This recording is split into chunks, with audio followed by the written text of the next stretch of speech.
दोस्तों तो आज का जो क्लास है वो बहुत ही इम्पोर्टेंट है, जो कि इकोनॉमी का लेक्चर नंबर 8 है। ठीक है, 7 क्लास हो चुका है और आज 8वां क्लास है। और ये जो तैयारी हो रही है वो हो रही है बिहार बोर्ड मैट्रिक परीक्षा 2025 के लिए, स्पेशलिस्ट बिहार बोर्ड के लिए। ठीक है, जिसमें चैप्टर 1 चल रहा था, जिसका नाम है अर्थव्यवस्था एवं इसके विकास का इतिहास। ठीक है, तो चलिए देखते हैं आज का टॉपिक क्या है। तो है आज का टॉपिक आधारित संरचना। अब आधारित संरचना क्या होता है, तो परिभाषा के अनुसार है कि वे सभी तत्व जो देश के आर्थिक विकास के आधार हैं उन्हें आधारित संरचना कहते हैं। कहने का अर्थ है कि वे सभी चीजें जो देश के आर्थिक विकास के आधार हैं उन्हें आधारित संरचना कहते हैं। अब ये आर्थिक विकास क्या होता है, जैसे मतलब आर्थिक का मतलब होता है रुपया, और विकास का मतलब क्या, आगे बढ़ना। तो ये क्या है आधारित संरचना, तो आधारित संरचना का उदाहरण देखिए, जैसे में लिखा है बिजली, स्कूल, कॉलेज, अस्पताल, परिवहन, संचार, बैंकिंग, ये सभी चीजें जहां विकास किया है। कह रहा है कि वे सभी तत्व जो देश के आर्थिक विकास का आधार है, ये सब देश का आर्थिक विकास के ही आधार है। अगर शिक्षित कोई नहीं होगा तो वो विकास कैसे करेगा। इसलिए स्कूल का होना जरूरी है। बिजली नहीं रहेगा तो रात में कोई काम कैसे होगा, या फिर दिन में ही कोई काम कैसे होगा। अभी तो बिजली का इतना जरूरत है, तो इसलिए जब काम ही नहीं होगा तो विकास कैसे होगा। कॉलेज क्या होता है, तो जो क्या होता है, स्कूल से आगे का जो शिक्षा देता है, जो हमें जॉब तक पहुंचा देता है। अस्पताल, अगर अस्पताल है लेकिन उस क्या है, वैसा ही क्या है अस्पताल। ठीक है, वैसा ही अस्पताल, जैसे बिजली, ये सब क्या है आधारिक संरचना है। ठीक है, जो देश के क्या है आर्थिक विकास के लिए सहायक है, जरूरी है। देश का आर्थिक विकास के लिए क्या क्या जरूरी है, बिजली जरूरी है, स्कूल जरूरी है, कॉलेज जरूरी है, अस्पताल जरूरी है, परिवहन जरूरी है, संचार जरूरी है, बैंकिंग जरूरी है। ठीक है, तो ये रहा आधारित संरचना। ठीक, चलिए एक बार और देख लेते हैं परिभाषा के अनुसार क्या है कि वे सभी तत्व जो देश के आर्थिक विकास के आधार हैं उन्हें हम आधारित संरचना कहते हैं। ठीक है, देश के आर्थिक विकास का आधार है उन्हें ही हम क्या कहते हैं, आधारित संरचना कहते हैं। उदाहरण के लिए बिजली का होना जरूरी है, स्कूल का होना जरूरी है, कॉलेज का होना जरूरी है। अब ये सब चीजें जहां पर क्या है विकास जहां पर है पहले से, जाहिर सी बात है कि वहां पर विकास हुआ होगा। वहां पर क्या है, वहां पर आर्थिक विकास हुआ होगा। जहां पर ये सभी चीजें उपलब्ध है वहां पर क्या है, आर्थिक विकास तो हुआ ही होगा। ठीक है, तो चलिए देखते हैं अगला टॉपिक क्या है। अगला जो है वो है कृषि जनित उद्योग।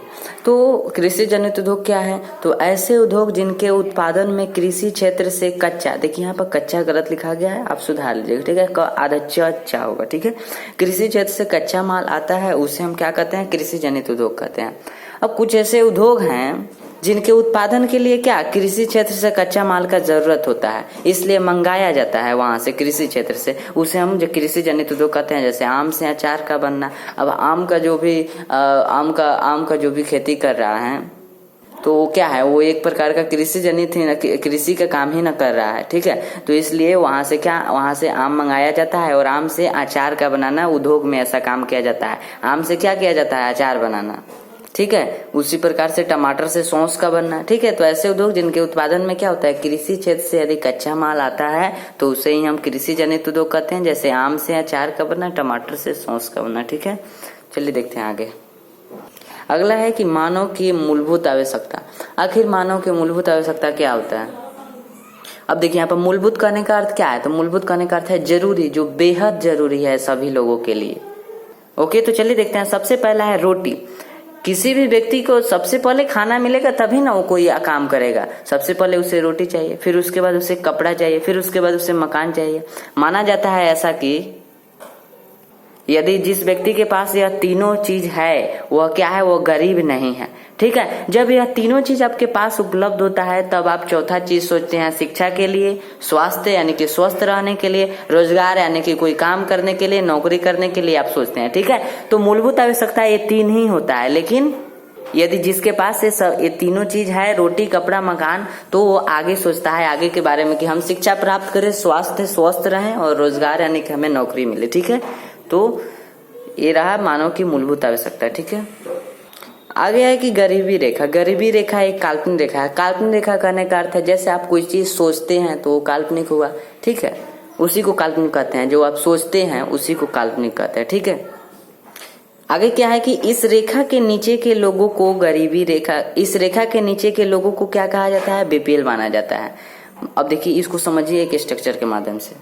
जैसा कि वहां पर कह रहा था कि एक गरीबी रेखा क्या है, एक काल्पनिक रेखा है, तो हमने यहाँ पर एक काल्पनिक रेखा ले लिया और यहाँ पर काल्पनिक रेखा लिख लिया, ठीक है।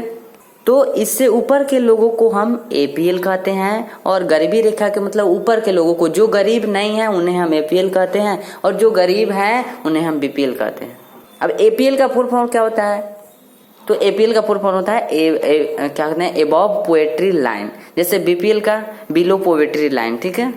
तो ये दोनों का फुल फॉर्म है। गरीबी रेखा क्या है, एक काल्पनिक रेखा है जो कि हमने यहाँ पर ले लिया है। तो इससे ऊपर के लोगों को हम एपीएल कहते हैं और इससे नीचे के लोगों को क्या कहते हैं, अब बीपीएल कहते हैं, मतलब गरीबी रेखा के नीचे के लोगों को।